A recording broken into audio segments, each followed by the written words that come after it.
আপনি কি মন থেকে ভীষণ পরিমাণে বন্ধুত্বপূর্ণ আচরণ করেন প্রত্যেকটা মানুষের সঙ্গে?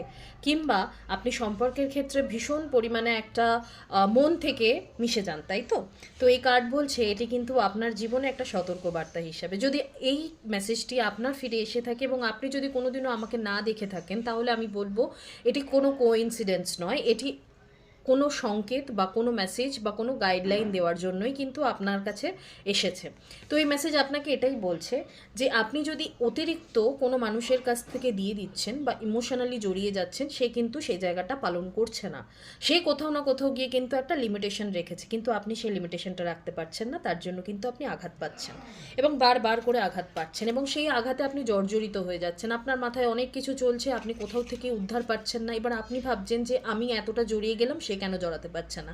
তাহলে আমি বলবো আপনার লিমিটটাও আপনাকে কোথাও না কোথাও গিয়ে রক্ষা করতে হবে। ইউনিভার্স আপনাকে কি বলছে যে আপনি অতিরিক্ত সম্পর্কের বার্ডেন নিচ্ছেন, একদম নেবেন না। অতিরিক্ত বার্ডেন কেন নিচ্ছেন? একদমই নেবেন না। সম্পর্ক দু তরফের থেকে হয়, তাই আপনাকেই সবসময় নিজের লিমিটটা মেপে তারপরে কিন্তু অন্য মানুষকে সেই সুযোগটা করে দেওয়া উচিত। আপনি অতিরিক্ত দিচ্ছেন, তাই জন্য কিন্তু আপনি বার্ডেন নিয়ে ফেলছেন। কিন্তু এই জায়গা থেকে বেরোবেন, গাইডেন্স বলছে অবশ্যই এই জায়গা থেকে আপনি বেরোবেন এবং আপনি একটা খুব সুন্দর পজিটিভ সম্পর্ক আপনার জীবনে আসবে এবং তখন কিন্তু আপনি এই সমস্ত কিছু থেকে বেরিয়ে যাবেন, আপনার হতাশার জায়গা থেকে। পজিটিভলি এই গাইডেন্সকে ক্লেম করবেন এবং নিচে লিখবেন হর হর মহাদেব জয় মা কালী। মায়ের তরফ থেকে এই গাইডেন্স এসেছে, অবশ্যই পজিটিভলি এটাকে ক্লেম